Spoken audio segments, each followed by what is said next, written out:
kepada Pastor Aurelius, waktu dan tempat kami persilahkan. Ya, terima kasih Ibu. Nama saya Aurelius ya. Saya lihat ada orang bernama Aurelia juga di sini tadi. Baik, saya ucapkan selamat bertemu lagi. Ini kedua kalinya saya hadir di ruangan ini untuk bersama-sama dengan Bapak Ibu saudara-saudara semua merenungkan firman Tuhan. Dan saya lihat sekarang angka partisipan ini 112 orang. Jadi kita bisa lihat bahwa melalui media online juga kita bisa merasuk secara efektif, bisa berbagi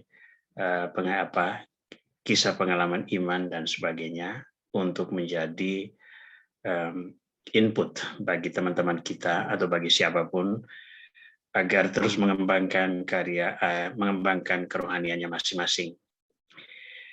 Mohon dicatat bahwa apa yang saya sampaikan adalah sebuah persepsi pribadi berdasarkan refleksi yang saya bangun dari waktu ke waktu, dan ini adalah sebuah tawaran untuk Anda sekalian, bukan sebuah dogma yang harus diikuti. Kewajiban Anda semua adalah merenungkan lalu membangun pemahaman sendiri, membangun pola penghayatan spiritualitas secara individual maupun kelompok kecil dalam keluarga atau komunitas. Dan itu yang menjadi pegangan. Karena temuan sendiri itu merupakan sesuatu yang lahir dari pergulatan pribadi dan pertemuan dengan Tuhan. Sehingga input-input malam ini saya harapkan itu menjadi suatu inspirasi atau satu pembanding satu pembanding dari apa yang telah dibuat, sehingga dengan demikian masing-masing orang bisa menemukan caranya sendiri menanggapi firman Tuhan. Saya akan share screen dan mohon Anda sekalian bisa mengikutinya, membacanya dari tahap demi tahap, lalu nanti kita akan mendalaminya secara saksama dan kita coba manfaatkan waktu malam ini secara efektif. Sehingga kita pada akhirnya bisa melihat dan memaknai pertemuan kita ini sebagai sebuah penyelenggaraan Tuhan yang memberi kita peluang untuk mengembangkan kerohanian kita masing-masing.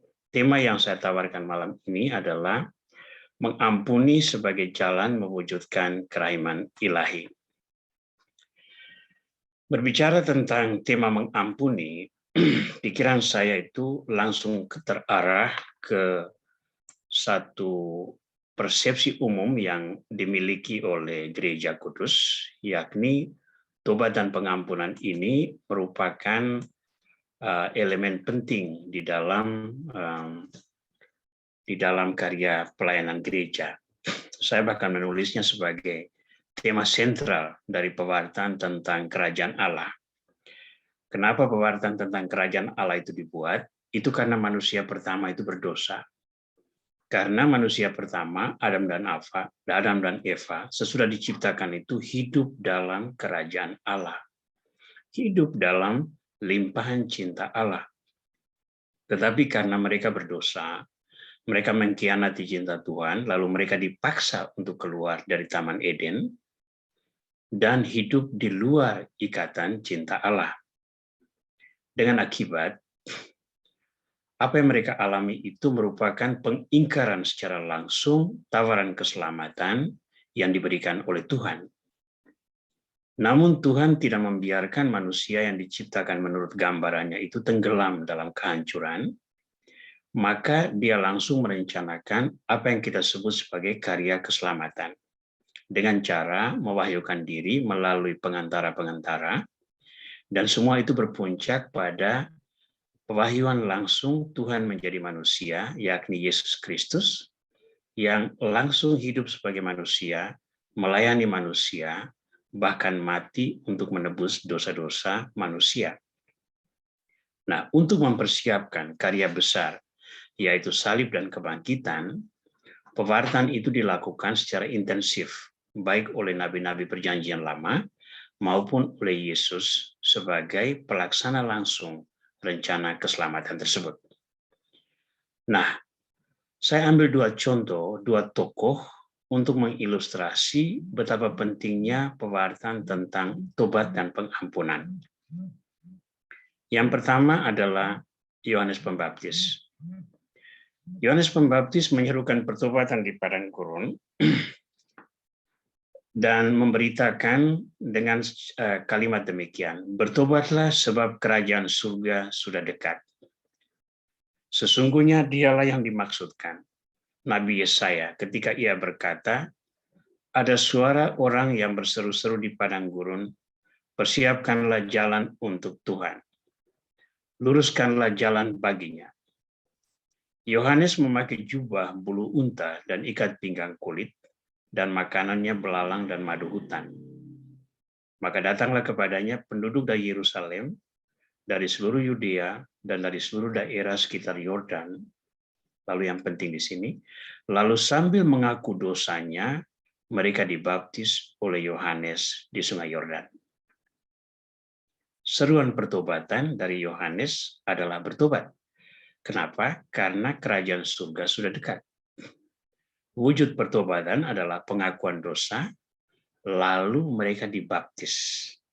Baptisan di sini adalah baptisan pengampunan dosa oleh Yohanes di Sungai Yordan. Hal yang sama dilakukan oleh Yesus dalam Matius 4:17 ketika dia mengawali karyanya dengan menyerukan ini, bertobatlah sebab kerajaan surga sudah dekat. Ya, maka orang-orang bertobat. Dan ganjaran bagi orang-orang yang bertobat adalah memperoleh pengampunan. Nah, dari kisah pelayanan Yesus kita menemukan banyak contoh bagaimana orang-orang mengalami pengampunan, dan pengampunan itu membawa pembebasan serta semangat, sehingga mereka akhirnya menjadi pribadi yang sungguh-sungguh mempersembahkan diri bagi pelayanan dan pewartaan tentang kerajaan Allah. Sehingga saya mengatakan bahwa tobat dan pengampunan ini merupakan dua tema yang sangat penting di dalam pewartaan kerajaan Allah, tema sentral yang praktis menentukan bagaimana seluruh karya keselamatan itu berjalan. Karena hanya orang-orang yang murni, yang dibebaskan dari dosa, yang berhak untuk masuk ke dalam kerajaan keselamatan.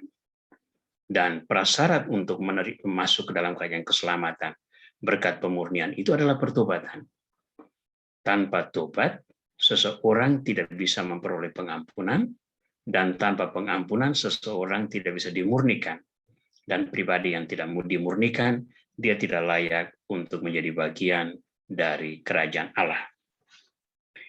Karena itu malam ini kita coba mendalami tema pengampunan ini sebagai aspek integral dari pertobatan.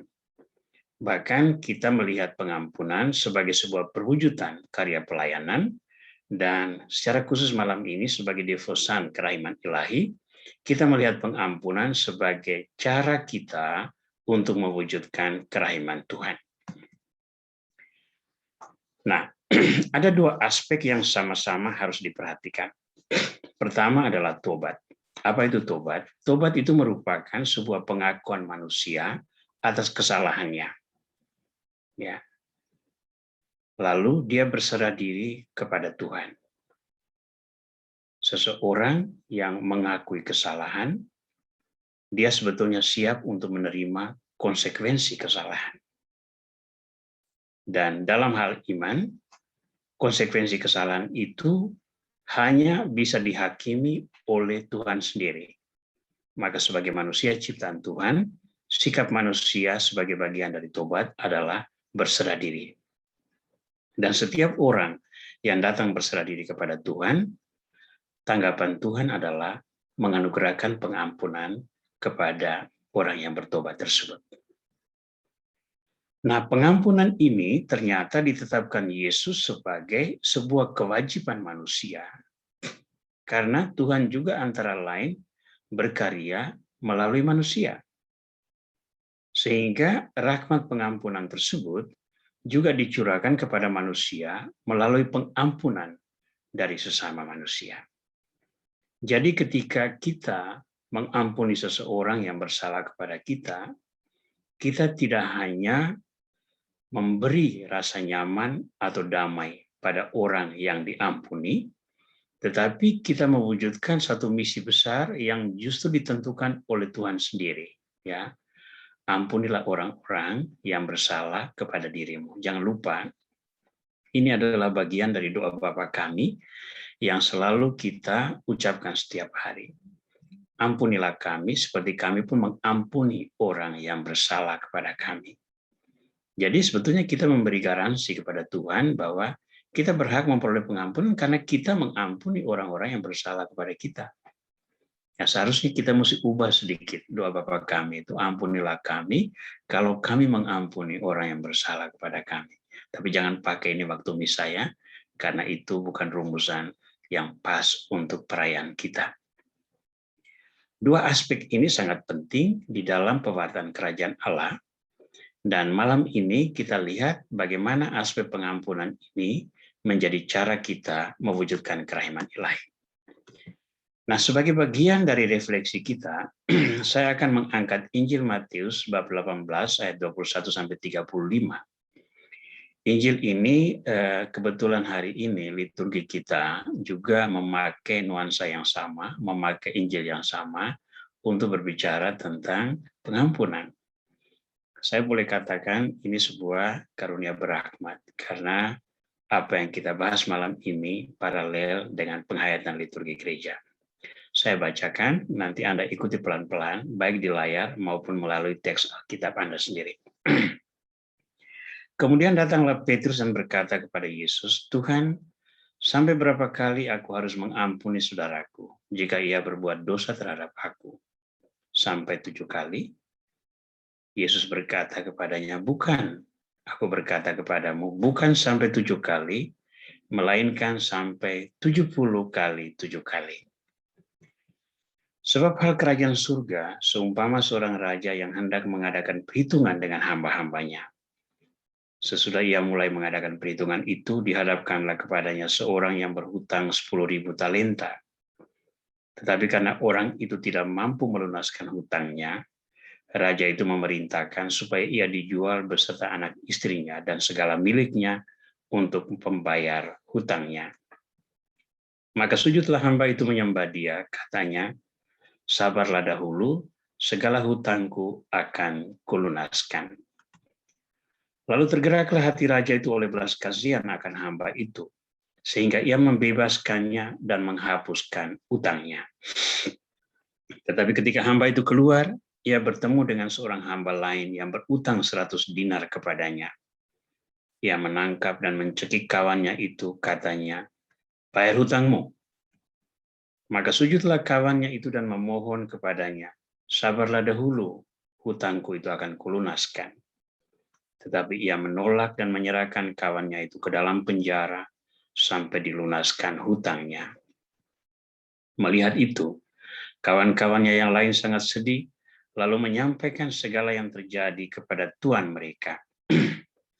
Raja itu menyuruh memanggil orang itu dan berkata kepadanya, hai hamba yang jahat, seluruh hutangmu telah kuhapuskan karena engkau memohon kepadaku. Bukankah engkau pun harus mengasihani kawanmu seperti aku telah mengasihani engkau? Maka marahlah tuannya itu dan menyerahkannya kepada algojo-algojo sampai ia melunaskan seluruh hutangnya. Maka Bapa-Ku yang di surga akan berbuat demikian juga terhadap kamu, apabila kamu masing-masing tidak mengampuni saudaramu dengan segenap hatimu. Nah, saudara-saudara yang terkasih, kita melihat dua angka yang penting di sini, ya, 10.000 talenta dan 100 dinar. 10.000 talenta itu adalah hutang hamba kepada tuannya, 100 dinar adalah utang temannya kepada hamba itu. Dan nilainya ada di mana? 1 talenta itu nilainya sama dengan 6.000 dinar. Ya. Dan hamba itu berutang 10.000 talenta, maka dia berutang 60 juta dinar. Sangat besar kan? 60 juta dinar. Nah, bandingkan dengan utang temannya itu adalah 100 dinar. Ya, begitu sedikit dibandingkan dengan utang temannya tersebut. Jadi antara utang dia dengan utang hamba itu sangat berbeda jauh. Sangat tidak terbandingkan. Ini sekedar perbandingan bagaimana pengampunan itu berjalan secara sangat tidak seimbang. Nah, sebelum kita melangkah lebih jauh, mari kita melihat beberapa highlight yang saya angkat dari perikop tadi. Yang pertama adalah bukan 70, tetapi 70 kali 7 kali. Itu adalah jawaban Yesus kepada Petrus yang bertanya, berapa kali ia harus mengampuni saudaranya. Itu highlight satu, poin yang penting. Highlight kedua adalah 10.000 talenta. Ingat angka yang saya berikan tadi, 10.000 talenta itu sama nilainya dengan 60 juta dinar. Itu adalah utang hamba kepada tuannya. Yang ketiga adalah 100 dinar. Hutang sahabat hamba itu kepada dirinya. Lalu highlight keempat, memberi dan menerima. Apa itu? Bapa Surgawi tidak memberi pengampunan kepada orang yang tidak mengampuni sesamanya. Jadi kalau orang tidak memberi ampun, dia sebetulnya tidak layak juga untuk menerima pengampunan. Ya, ini 4 poin yang akan menjadi penuntun kita di dalam membahas mengampuni sebagai jalan untuk mewujudkan kerahiman ilahi. Nah, keutamaan mengampuni. Tema kita yang penting adalah keutamaan mengampuni. Petrus bertanya kepada Yesus, berapa kali saya harus mengampuni saudaraku? Kalau ia datang meminta maaf kepadaku, sampai 7 kali? Yesus berkata, bukan 7 kali, tetapi 70 kali 7 kali. Berarti 490 kali. Hal sederhana saja. Anda yakin bisa mengampuni saudara sebanyak 490 kali? Saya percaya kebanyakan dari kita mengampuni 1 kali itu sudah terlalu banyak. Kalau orang buat kesalahan lagi yang sama, dia datang mohon ampun lagi, mungkin yang keluar adalah brengsek lu, sudah diampuni sekali buat kesalahan yang sama. Nggak pernah belajar ya. Berarti mengampuni 2 kali pun itu berat. Nah, ini mengampuni 70 kali 7 kali. 490 kali.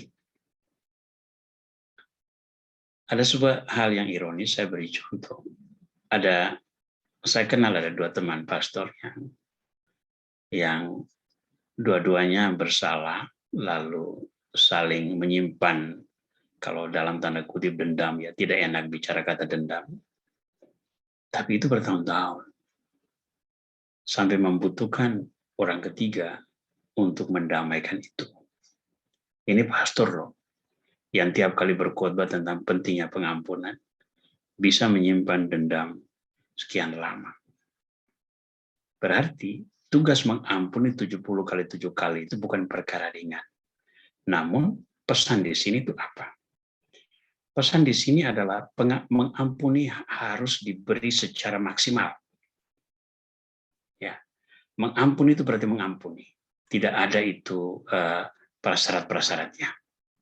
Ya, mengampuni harus diberi secara maksimal. Ini sebagai kebajikan, sebagai nilai dasar yang menjadi referensi bagi setiap orang Kristiani. Perkara orang tidak bisa mencapainya, itu sudah hal yang berbeda. Tetapi standar ini harus ada. Standar ini harus ada. Ya. Saya sangka kita semua itu tahu apa artinya menyusun anggaran. Ya. Target kita dalam tahun ini, pencapaian kita adalah demikian. Ya, orang-orang marketing pasti tahu apa artinya target. Itu tidak berarti bahwa dia harus mencapai itu. Bisa jadi ia melewatinya, tapi bisa juga ia kurang dari pencapaian itu. Tetapi sebuah target harus dibuat. Nah, pesan bagi kita adalah mengampuni itu harus diberi secara maksimal. Walaupun itu berarti membutuhkan korban diri yang luar biasa. Yang kedua, tidak berarti bahwa manusia itu harus sempurna. Ya, tidak berarti bahwa manusia itu harus sempurna. Baru dia bisa mengampuni. Dia mengampuni sesuai dengan levelnya yang ada sekarang. Tapi dia harus tetap mengejar target pencapaian itu. Mengampuni 70 kali 7 kali tadi. Mengampuni secara maksimal. Nah, ini sangat paralel dengan apa yang diajarkan oleh Tuhan sendiri. Bahwa setiap orang harus menggali kemampuannya setara dengan yang diberikan Tuhan. Nah, analog dengan ini, saya mengingatkan kita tentang perumpamaan tentang talenta.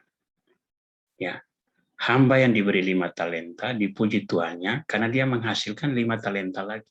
Hasilnya adalah 10 talenta. Yang diberi 2 talenta menghasilkan 2 talenta menjadi 4 talenta. Dia juga dipuji tuannya. Yang 1 talenta, andai kata dia menghasilkan 1 talenta lagi dan menjadi 2, ia juga akan dipuji tuannya. Tetapi yang 1 talenta kan tidak berbuat apa-apa. Dia menyimpannya dalam tanah lalu dia kembalikan. Ini milik Tuhan. Saya percaya dia iri hati dengan hamba pertama mendapat 5, hamba kedua mendapat 2. Sementara dia hanya 1 saja. Ya, dengan kata lain, dia tidak maksimal mengeksplorasi kemampuan pada dirinya.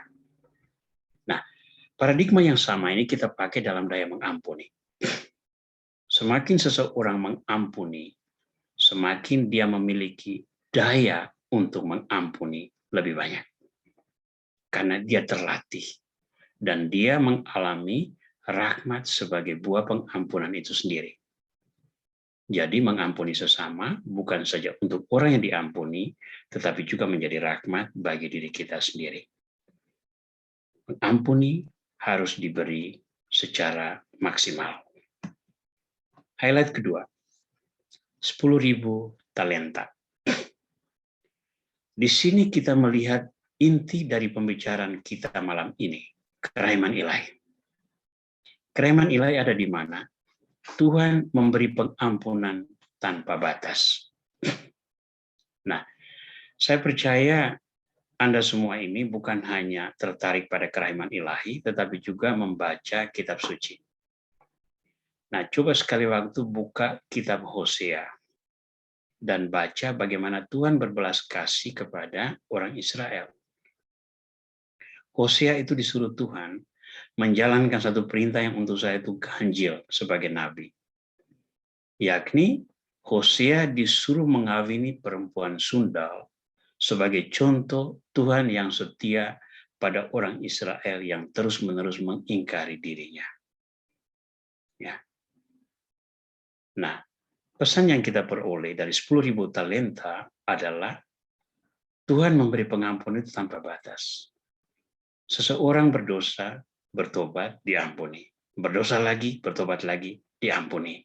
Berdosa lagi, bertobat lagi, diampuni.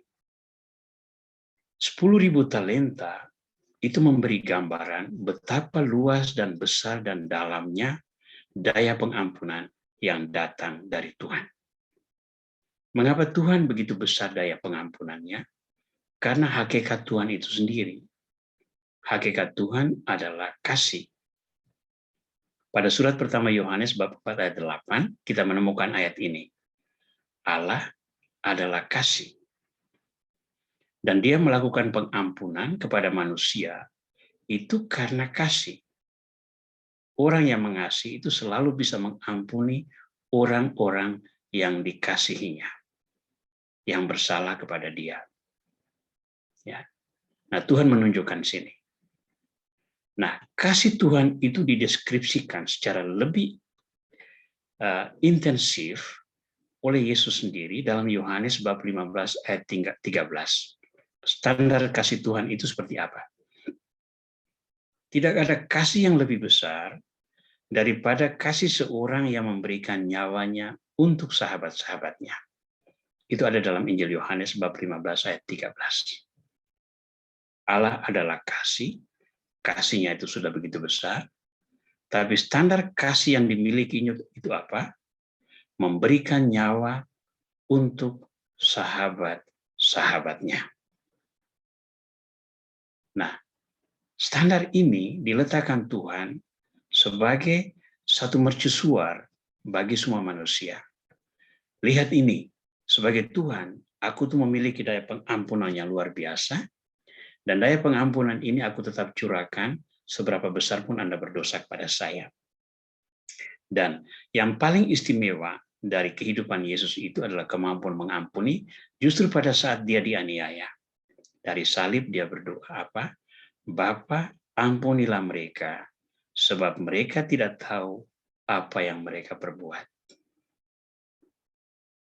Nah, ini tidak bisa lain selain kerahiman Tuhan. Belas kasih Tuhan yang diberi tanpa batas. 10.000 talenta. Wujud 10.000 talenta itu adalah memberikan nyawa bagi sahabat-sahabatnya. Sekarang 100 dinar. 100 dinar ini sebetulnya sebuah simbol bahwa untuk mengampuni itu manusia diminta untuk melakukan hal yang paling minimal.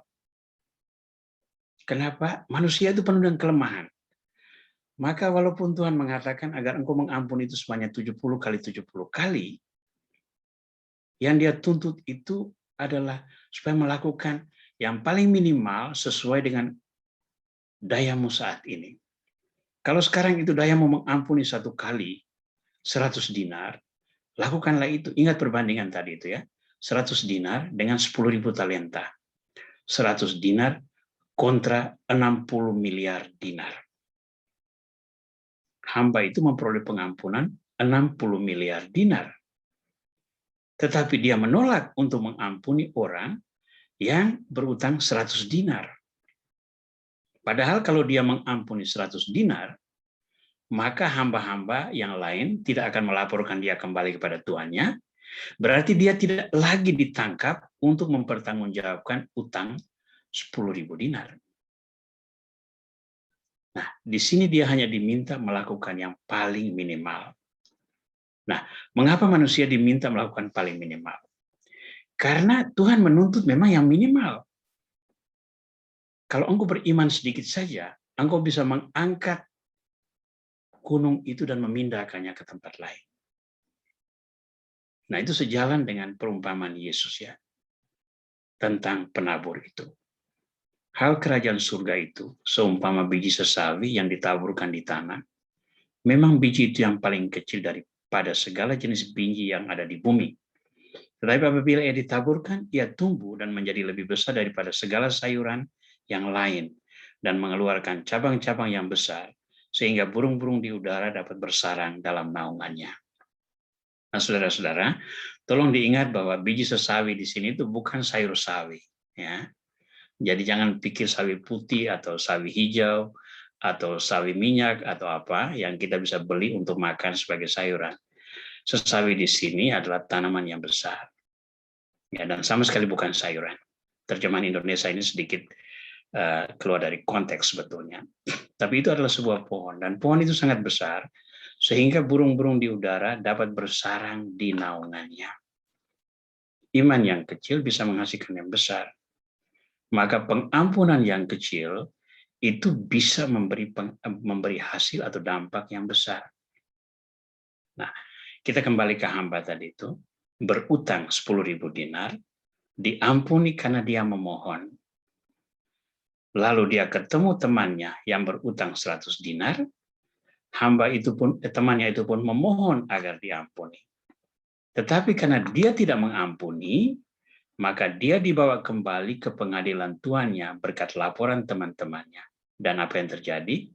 Utangnya yang 10.000 dinar dipulihkan kembali, dan dia harus mempertanggungjawabkannya itu. Dijebloskan ke dalam penjara. Padahal kalau dia mengampuni yang 100 dinar, buah pengampunan itu adalah ketentraman dan hidup damai, hidup bebas di luar penjara. Satu pengampunan kecil bisa mendatangkan rahmat yang sangat besar. Highlight keempat, take and give. Yang tidak mau mengampuni itu tidak layak diampuni Tuhan. Itu dikatakan Yesus dalam perumpamaan tadi ya. Nah, setiap kali kita mengampuni itu sesungguhnya adalah sebuah gerak tanggapan kita terhadap rahmat Tuhan ya. Dan kita kembali ke apa yang ditulis dalam ini apa tadi 1835 tadi. Maka Bapakku yang di surga akan berbuat demikian juga terhadap kamu apabila kamu masing-masing tidak mengampuni saudaramu dengan segenap hatimu. Seperti apa? Hamba yang tidak mengampuni tadi itu akhirnya dikembalikan dalam status sebagai berdosa dan dia harus mempertanggungjawabkan dosanya. Nah, dengan kata lain, pengampunan yang diberikan Tuhan itu hanya efektif kalau kita sendiri memiliki daya mengampuni sesama. Nah, saya untuk menegaskan ini, saya kutip apa yang dikatakan Yesus di dalam khotbah di bukit, dalam Injil Matius bab 7 ayat 6. Jangan kamu memberikan barang yang kudus kepada anjing, dan jangan kamu melemparkan mutiaramu kepada babi, supaya jangan diinjak-injaknya dengan kakinya, lalu ia berbalik mengoyak kamu. Dengan kata lain, saya mau rumuskan dengan cara ini. Seseorang yang mau diampuni Tuhan, tetapi dia sendiri tidak mengampuni, maka dia itu ibarat dua binatang ini. Ya, mungkin terlalu kasar kata-kata saya ini. Tetapi anjing dan babi itu memang tidak memahami nilai mutiara. Ya, mutiara. Yang dia tahu adalah makanan. Dan karena mutiara itu tidak bisa dimakan, marahlah dia, maka dia berbalik dan mengoyak-ngoyak dirimu. Ya. Pengampunan yang diberikan Tuhan itu adalah mutiara. Tetapi seseorang yang tidak bisa mengampuni, dia ibarat anjing atau babi, maka yang dia lakukan adalah dia tidak menghargai pengampunan itu. Lalu dia berbalik dan melawan Tuhan. Melawan Tuhan dengan cara apa? Melawan sesama, melawan gereja, melawan ajaran iman, melawan sakramen pengampunan, dan berbagai cara lain untuk menjauhkan orang dari rahmat pengampunan Tuhan. Dan ingat apa yang dikatakan Yesus dalam Matius 7:12, segala sesuatu yang kamu kehendaki supaya orang perbuat kepadamu, perbuatlah demikian juga kepada mereka. Jangan lupa, seseorang yang tidak mau mengampuni itu, seringkali dia menjadi sangat penuntut. Dia sendiri tidak mau mengampuni, tetapi kalau dia punya kesalahan, dia tuntut agar orang lain mengampuni dia. Dan itu sama sekali bukan prinsip iman. Kalau kita ingat apa yang dikatakan Yesus dalam perikop awal tadi. Demikianlah Bapamu di surga akan berbuat terhadap dirimu kalau kamu tidak mengampuni sesamamu dengan sepenuh hati. Nah, saudara-saudara, kita masuk kepada bagian terakhir dari refleksi kita malam ini, yakni mengampuni sebagai wujud kerahiman ilahi. Nah, saya ingin berbicara secara sedikit lebih mendalam tentang ini, walaupun slide-nya sangat sedikit. Saya mulai dengan mengutip apa yang ditulis oleh Santa Faustina di dalam buku hariannya nomor 1148. Nanti Anda bisa membuka buku harian Santa Faustina untuk membacanya. Kita paling menyerupai Allah ketika kita mengampuni sesama. Allah adalah kasih, kebaikan, dan kerahiman. Mari kita analisis dulu teks ini. Kita paling menyerupai Allah ketika kita mengampuni sesama. Sejak manusia pertama diciptakan, kita ingat dalam kitab Kejadian, manusia diciptakan menurut gambaran Allah. Hakikat Allah adalah kasih. Maka manusia diciptakan atas dasar kasih bertujuan untuk saling mengasihi dan membawa kasih Allah itu kepada segenap makhluk ciptaan, baik manusia, hewan, tumbuh-tumbuhan, maupun alam lingkungan.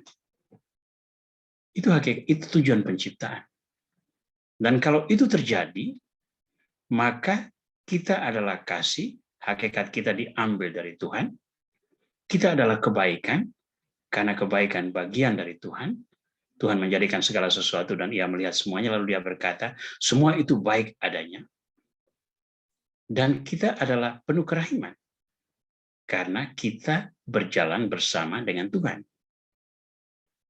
Tetapi karena manusia berdosa, manusia ingin menjadi sama dengan Tuhan, dia mengalami diri di luar kasih Tuhan. Tapi Tuhan masih tetap menunjukkan kerahimannya dengan memberikan pengampunan. Dan sejalan dengan itu, ia memberikan tanggung jawab kepada manusia untuk mengampuni sesama, karena dengan itu, sesama yang tidak mengenal Tuhan, akhirnya mengenal Tuhan sebagai Maha Pengampun.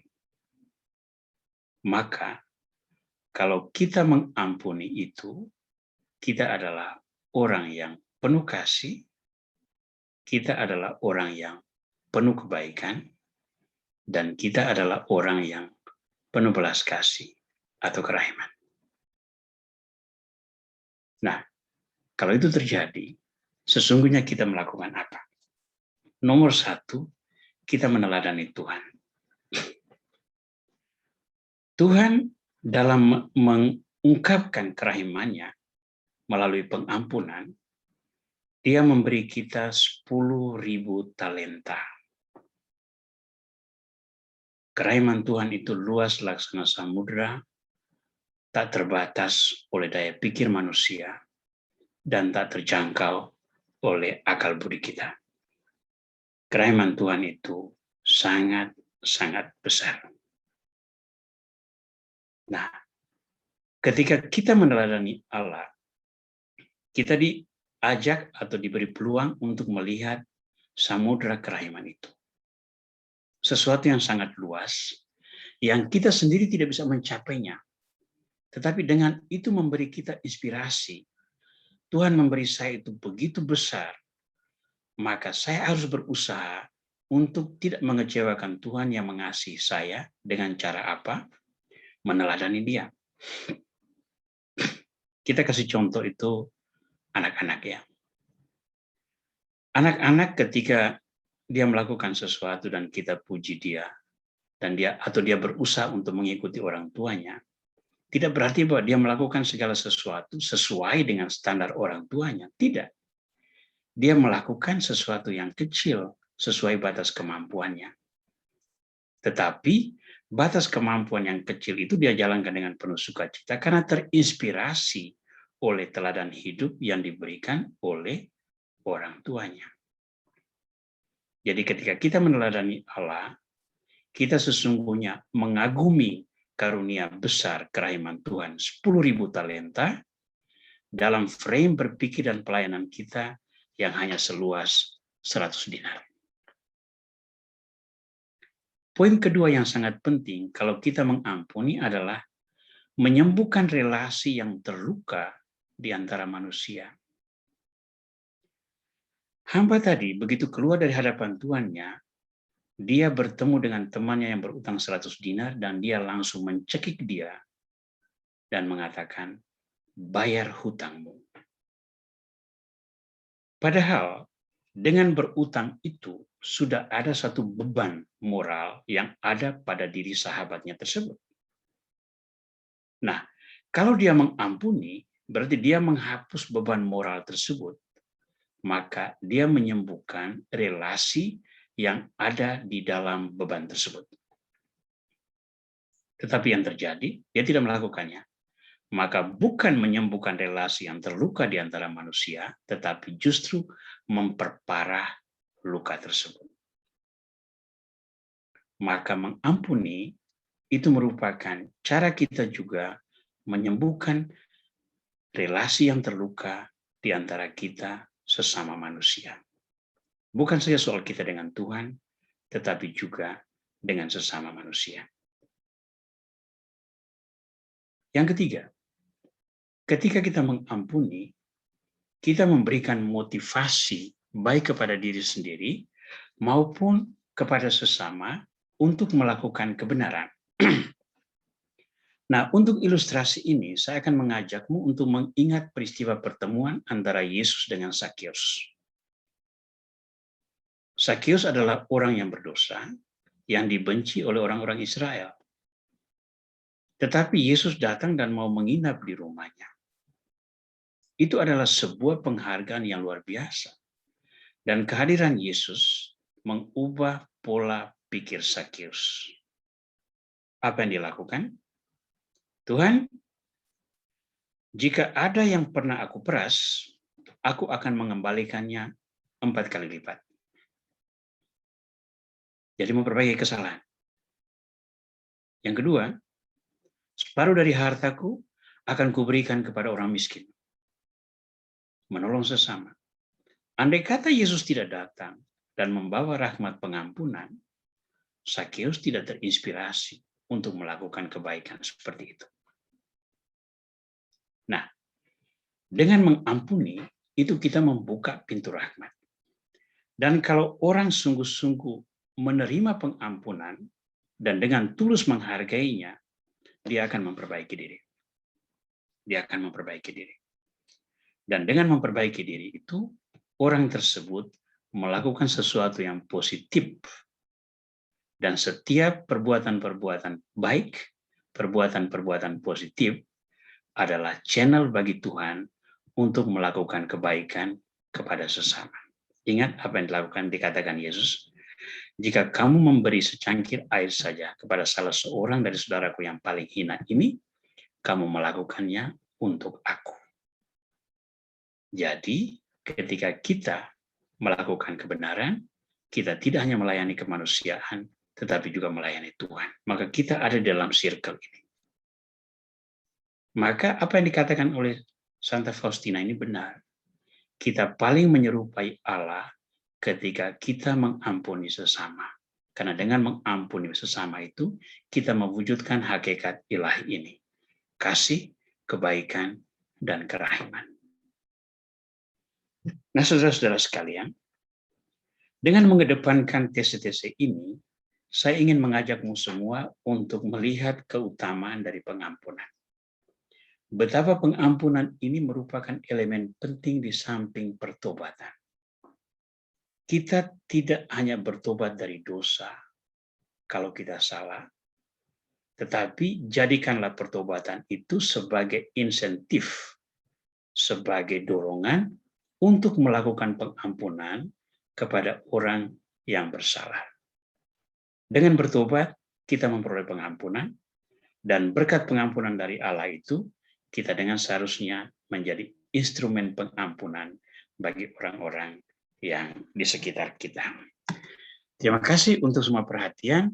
Saya berharap agar pembicaraan yang sederhana ini bisa menjadi sedikit inspirasi bagi saudara-saudara semua untuk memperhatikan betapa pentingnya pengampunan ini di dalam kehidupan konkret. Nah, bagaimana aplikasinya dalam kehidupan keluarga atau dalam kehidupan komunitas, itu sangat bergantung pada konteks yang masing-masing orang hadapi sendiri. Temukan itu dan jadikan sebagai tugas misi yang bisa Anda wujudkan hari ini maupun kehidupan yang akan datang. Tuhan memberkati semua. Terima kasih Pastor Aurelius. Sangat menyadarkan kami malam hari ini renungannya tentang pengampunan. Sangat jelas, saya kira semua Bapak Ibu juga mengerti apa yang dijelaskan Pastor Aurelius malam hari ini. Tetapi ada yang saya garis bawahi untuk renungan malam hari ini. Kata pengampunan itu memang bagi kita mudah untuk diucapkan ya Pastor, tapi susah untuk dilakukan, terutama menyadarkan kita itu adalah orang yang masih lemah. Tetapi bila kita mau berusaha dan berbenah diri, mulai dengan mengungkapkan siapa diri kita di hadapan Allah, akan ada kesadaran baru bahwa di balik kekuatan kita sebagai manusia itu ada roh ilahi yang akan memampukan kita untuk keluar dari kemapanan yang sesungguhnya tidak mendatangkan kedamaian, sukacita, dan kegembiraan sejati. Oleh karena itu, kita perlu membuka diri pada kerahiman Allah yang tidak terbatas, agar kita juga belajar atau bertobat untuk menyadari bahwa kasih Allah dan pengorbanan Allah yang sejati bagi kita semua itu sangat luar biasa dan kita dimampukan untuk mengampuni pada akhirnya. Demikian, Pastor.